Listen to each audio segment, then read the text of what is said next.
ꯑꯩꯍꯥꯛꯀꯤ YouTube channel Request Technique asida ngasidi aigi nungsiraba viewers mayamna ꯑꯩꯍꯥꯛꯄꯨ ꯅꯨꯡꯁꯤꯕꯤꯗꯨꯅ 50,000 subscriber ꯌꯧꯍꯟꯕꯤꯕꯒꯤꯗꯃꯛ ꯃꯌꯥꯝꯕꯨ ꯉꯝꯈꯩ ꯂꯩꯇꯅ ꯍꯔꯥꯎꯕ ꯐꯣꯡꯗꯣꯛꯆꯔꯤ. Thank you so much. ꯇꯨꯡꯗꯁꯨ ꯃꯌꯥꯝꯅ ꯁꯨꯝ ꯅꯨꯡꯁꯤꯕꯤꯌꯨ ꯑꯃꯗꯤ ꯁꯄꯣꯔꯠꯁꯨ ꯇꯧꯕꯤꯌꯨ. ꯃꯤꯑꯣꯏꯕ ꯑꯃꯒꯤ ꯄꯨꯟꯁꯤꯗ ꯂꯥꯏ ꯌꯦꯛꯄꯅ ꯃꯥꯂꯦꯝ ꯑꯁꯤꯗ ꯁꯛ ꯇꯥꯛꯄ ꯐꯥꯎꯕ ꯉꯝꯃꯤ. ꯂꯥꯏ ꯌꯦꯛꯄ ꯑꯁꯤ ꯈꯣꯟꯖꯦꯜꯅ ꯇꯥꯛꯇ꯭ꯔꯕꯁꯨ ꯂꯥꯏ ꯑꯗꯨꯅ ꯑꯔꯊ ꯀꯌꯥ ꯑꯃ ꯐꯣꯡꯗꯣꯛꯏ. मालेम पुम्मना खंगनरिबा मोनालिसा पेंटिंग मयामना the painter, scientist, writer, engineer, architecture, music, zoology multi talented ओरिबा मिसक अदुदी लियोनार्डो दा विंसी. नसिगी वीडियो असिदगी आइगी नुंगसीरबा व्यूअर्स मयामना खंगबीगनी मदुदी मोनालिसा पेंटिंग असी करी मरमगी असुकी मतिक फेमस ओरिबनो. आर्ट्स म्यूजियम दा पेंटिंग कया अमा लैरबसु मयामना मोनालिसा हाइना सोनरिबा करिगिनो. अंगकपा फैक्ट्स पेंटिंग असिगी तोंगानबा मगुन मोनालिसा असी एलेनरा नत्रगा मीरा कनानो महाक असी पुमनमक नसिगी वीडियो असिदा फंगबीगनी. मरम अदुना आइगी नुंगसीरा व्यूअर्स मयामना वीडियो असी हौबदगी लोइबा फाउबतंग येंगबियु. चैनल असिदा अनौबा व्यूअर्स ओबिरबदी प्लीज माय डियर सब्सक्राइब तौबियु अमदी ऑल बेल बटन सुनंबियु. लोइनना फ्रेंड्स सिंगदसु WhatsApp Facebook दसु शेयर तौबियु. मरक थरना मणिपुर मदी असम दा lump property नत्रगा vehicles 2-wheeler 4-wheeler गी योनिंगबा अमदी लैनिंगबा व्यूअर्स याउबिरगदी अइहाकी WhatsApp नंबर असिदा टेक्स्ट तौबगी खुदोंचाबा सि थमजरी. मोनालिसा पेंटिंग येखिबा लियोनार्डो दा विंसी गी बायोग्राफी मयाम तामिनसी. अइगी मिंग लियोनार्डो दा विंसी कवी. 14 April 1452 दा इटाली दा अइहाक पोखी.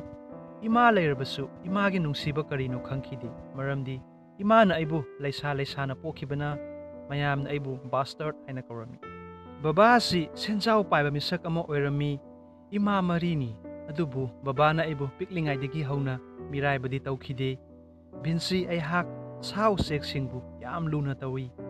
बाजारदगी पोंदा फारगा थमलेबु उचेक अदु लैरगा थादोकपी. जीब अमबु फारगा युमदा थमलेबा अदुगा अइखोइनदी येंगबदा नुंसी फजै हाइना थमले. सामक पोंदा लैरगदी कमाइना तौगनी कयामना वागनी साना खनबियु. लोन थोक्तबु उचेकपु थादोकपियु. मखोइसु जीबा अमनी. निंखा तमना पाइहनबियु लैहनबियु. असिना ख्वाइदगी चावबा धर्मनी. अइ सांगा चारमदे. अइबु पोकपा इमा नुपा अतोपदा अमुक युम पानखी. अइ बाबागा लैखी. इमुंग मनुंगी प्रॉब्लम अदुदी अदुमक लैखी. अदुबु अइगी वाखलदा करिगुम्बा अहेनबा खरदी तौगे हाइना खनखी. अइना चटपा खुदिंग लाई येकनबा पोचै असुम पुरगा चटली. चटलु मफमदा अपाम्बा फजबा उबदा लाई असुम येकपा हवी. खुद ओइना फाउबा मयेक इरमी. 1493 दा फ्लोरेंस दा अमुक हलखी. निंगथौ पानबा मतम ओइबना करिमता लैरमदे. लांदा चंगदबा यादबा थांगता मखल कयागी डिजाइन येकपा हौखी. लाई येकपा असि चटनबी अमा ओइरमी. मदुदा मचु असि लैबाक नुंग मकुप लैखोम भानस्पति येरुम मयाम पुनसलगा लाई येकपगी मचु सेमखी. ब्रशना सागी मतुना सेमखी. Water lifting machine design printing press machine सीदा येखी. सिल्वर लाइरी म्यूजिकल इंस्ट्रूमेंट सेमलगा निंगथौदा दान तौखी. फ्लोरेंस लम असि थादोकलगा मिलानदा अमुक खोंदारखी. लाई अमुक येकपा मशीन अमुक साबा हौगटपा मूर्ति अमुक साबा मरम असिना थबक अमा फाउबा मपुंग फाबा ngamkhidabani. Lady with an ermine कौबा लाई अमसु येखी. नोंगमा अहांगबा मफम अमदा फमलिंगाइदा उचेक कयामा निंगतमना पाइबा उरमी. अइना खनखी उचेक मयाम असि कयाता निंगतमना पाइरेबा. मियो अइखोइसु असुमना पाइबा ngamlabadi कयाता नुंगाइगनी. अदु ओइरगदी अइसु मॉडल अमदी येके हाइना खनखी. पैराशूट का मानबा अमा येखी. लियोनार्डो पैराशूट मिंगथोनखी. अनीसुबदा हेलीकॉप्टर उचेक का मानबा मसासु येखी. इसिंगी मतंगदसु याम कन्ना थिगतखी. मियोइबगी हक्चांग असि इसिंग मरु ओइ हाइना. अनौबा वाखल्लोन कमाइना तौसिगे करिनो करमना ओइगनी असुंबा वाखल असुम खल्लगा लैखी. थबकता याम लुपसिल्लगा मतम अयामबदा लैखी. थबक खुदिंगमक नोटबुकता इसालगा थमखी. निंगथौना पालंबा मतम ओइबना लान यामना तोइरमी. अदुदगी तेंगा मानब खुलाय मसु सेमखी. फ्रांस लमदा अमुक खोंदारखी. लाई कयामा येखी. मदुदा असुमना अतोपा लाई कया अमसु येखी मदुदा मोनालिसा पेंटिंग सु अमनी सही हुमुत्रेत सुरक्पा मतम अदुदा 1519 दा फ्रांस ता लैखिदबनी अहल ओइरकपना मालेमसी थादोकलगा चतखी आर्ट म्यूजियम दा मखल कयागी लाई लैरी उरी अदुबु मोनालिसा पेंटिंग असी करी मरमगी मयामदगी टॉप टॉप मगुल खर चेलिबनो मदुदी अहानबदा 23 जून 1852 लक मेस्पेरो कौबा आर्टिस्ट अमना फ्रांस की होटल अमदगी चोंथरगा मसा मथंत सिजखी मोनालिसा की पेंटिंग अदुदा नोकपगी सक्तम अमदी फजब सक्तम अदु उबदा सुसाइड नोट अमा थमलमी मदुदा महाकी नुसिबी कुइना ngaijरकपनी हाइना चिठी अदुदा फंगनखी अनि सुबदा साइंटिस्ट अमदी रिसर्च सिंगना थिगतपदा मोनालिसाना नोकपा सि मखल मखल की एंगल दगी नोकलिबा सि मानदे एंगल अमदना नोकपा अतोपा एंगल दना अमुक नोक्तबा लापना येंगलगना सावबगी चिंबाल ताबा अवोनबा कयामा उई डॉक्टर अतोपनदी ममांगी मया यावदे हाइनसु हाय मियोइबगी वाखलना होंबगिनिसु हाय अहुम सुबदा लियोनार्डोना पेंटिंग असी 1503 दगी हौरगा 1517 फावबा लेपतना येकपनी हाइनसु हाय मतम यामना लौखिबसी सिंबाल असी येकपदनी मरिसुबदा पेरिस की म्यूजियम दा थमलिबा मतम अदुददी मयामना कया सखंगनरमदे अदुबु पेंटिंग असी हुरानख्रबा मतुंग मयामना सखंगनबा हेलखी मंगा सुबदा 21 अगस्त 1911 दा पेंटिंग असी हुरानखिबनी नुमित अदुददी खंखिदे मथंगे नुमिता खंगलखी हुरालिबा मिसक अदु म्यूजियम दा थबक तौरिबा मियोय अदुना ओइरमी तरुक सुबदा पेंटिंग असी हुरिबा नुपा अदुना हुरिबगी मरमदी लायेगलिबा मिसक असी इताली की मचानी मरम अदुना पेंटिंग अदु फ्रांस तगी पुरकलगा इताली म्यूजियम दा थमगदबनी हाइबगी वाखल्लोन दा हुखिबनी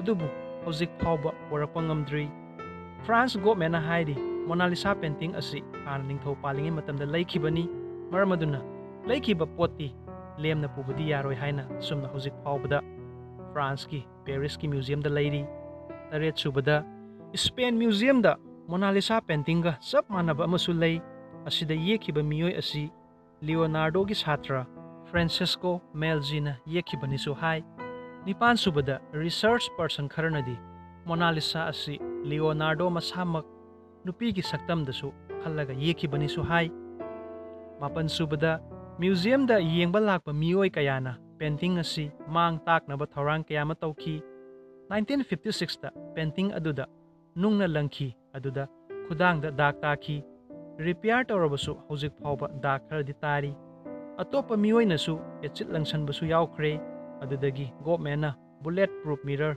चनखी अदुगी मतुंग अमुक रेड पेन चाइसिनखी अदुबु अमांग अताकती हौजिक फावबा ओइद्री तरा सुबदा लियोनार्डो मसामक राइटर अमसुनी अदुबु मोनालिसागी मरमदा करिमता इरमदे 13 सुबदा पेंटिंग असी तरुकरक मफम अमदगी मफम अमदा सिंदोक चिंजिन तौखी मरमदे सेकेंड वर्ल्ड वार की मतम अदुदा जर्मन की नाजी पार्टी हिटलर की मकुता चंदनबा पॉइंट 13 सुबदा 1514 दगी 1516 चही असिगी मनुंगदा लियोनार्डो की छात्र अमना नेकेट मोनालिसा पेंटिंग अमसु येखी मिंग अदुदी मोना भेना कवी हुजिकसु पेरिस की म्यूजियम दा लई पॉइंट 13 दा लियोनार्डोना मोनालिसा पेंटिंग असी येकपदा लेयर 13 हेना सिजनखी लेयर खरदी मीगी सम अमदगी हेना पाबसु यावी पॉइंट 13 सुबदा मोनालिसा पेंटिंग असिगी प्राइस असी 1962 दा $100 million ओइरमी हौजिकना $700 million एबव नि अदुबु गवर्नमेंट की रूल की मतुंग इन्ना लैबदी याद्रे मरमदी असी पब्लिक मयाम अमा येंगनबगीदमक्ता पेरिस की म्यूजियम असिदा हौजिक फावबदा थमली पॉइंट 13 सुबदा लियोनार्डो लैखिद्रबा मतुंग पेंटिंग असी किंग नेपोलियन पामंदना महाकी बेडरूम दा थेटलगा थमखी पॉइंट 13 पेंटिंग असिगी साइज असी 30 by 21 इंच अमदी 8 kg नि विंसीना पेंटिंग असी पेपर अमदी कैनवस ता येकपा नते वाना साबा लाई येकनबा अदुदा ऑयल पेन येखिबनी कयाम फजै मदुदी ब्रशना येकपगी दाग फावबा तादे 17 पॉइंट दा पेंटिंग असी आईब्रो अमदी आईलैशेस यावदे 2017 दा फ्रेंच इन्वेंटर पैस्कल कोटना high resolution scan tauba matamda fongdokhi madudi yekpa matamdadi yawi adubu kuirakpa matung tapna mangtharakpani hainasu hai 18 point da Paranormal Crucible gi website amana fongdokhi madudi Mona Lisa painting asida alien ui haina painting asi left side ani samjalabadi alien gi picture tai haina sumna fongdoi 19 point da Mona Lisa gi matangda isai kaya ama saireng kaya masu fongkhre point kun subada Mona Lisa haibagi arthadi my lady Manipuri da hairagana aigi nupi haibani point kun mathoi subada Mona Lisa painting asigi left side da sacred wahai khara Itali londa iraga thamlami wahai adudi La risposta si trova qui haiba arthadi the answer is here Manipuri da hairagadi paukum asida leiri haina sumna yeknaga thamami asengba karambano aranba karambano chahi chamanga gi mamangdagi hojik phauba kanamata khangba ngamdri Mona Lisa asi kanano haina ngamgani haina su thajabagi wangmada lei science amadi arts animak punna 15th century matam aduda anauba painting amadi discover tauba haibasi araiba mioi dinati Leonardo da Vinci asi la yekliba mioi amana khonjel thoktana wahangi paukhum kaya ama piri 21st century asida painting amagi mamal asi crore-dani isagi ahaiba leiragadi malem pumbada utpiu amadi khanghanbiu ngasigi video asidagi Vinci dagi aikoina tamjaba yaba paradi imung manungda nungaitaba awaba kaya ama leirabasu isagi wakhallon asina kari anauba wakhallon puthoktuna malem asida awonba porakpa yaba haina khanbiu tamningba hainingba isada poklabadi miyoiba aikoina ngamdaba leite Leonardo da Vinci na sidringaida hairamba wahai adudi aina wakhal kaya ama sagatlaga kala amadi bigyan gi matangda lai kaya ama yekli adubu thabak oina onma ngamdabase aigi yamna laibak thibani Vinci na haininglibasi mahakna parachute helicopter atai kaya ama lai oina di yeki adubu mapung fana saraga sisinaba ngamhodaba si pende haina fongdoklibani adubu 15th century da Leonardo da Vinci gumba misak asi samudra gi lengoi gi marakta sana phangjabaga chap manai miyoiba ekhoi gi di 2nd May 1519 da France ki mapam amada yum pandana amadi Mona Lisa gi painting asi yekpa loidana malem thadoklaga chatkhi iramda masigi anauba YouTube channel Global Mix Studio channel asidagi entertainment video kaya ama fangbigani amadi aihaki atop YouTube channel Request Education asidana nursing mobile online earning class 10 12 science arts exam tips video kaya ama fangbigani mayamna yengbiu madi subscribe su tawbiu link pumnamak description asida pina fangbigani comments ta thambiramu aigi nungsiraba friends mayamna video asina kanaba fangi natraga fangde loinana like tawbiramu friends mayamdasu WhatsApp Facebook Instagram dasu share su tawbiu I love you all and I will see you in the next video. Thank you so much. Take care. Bye bye.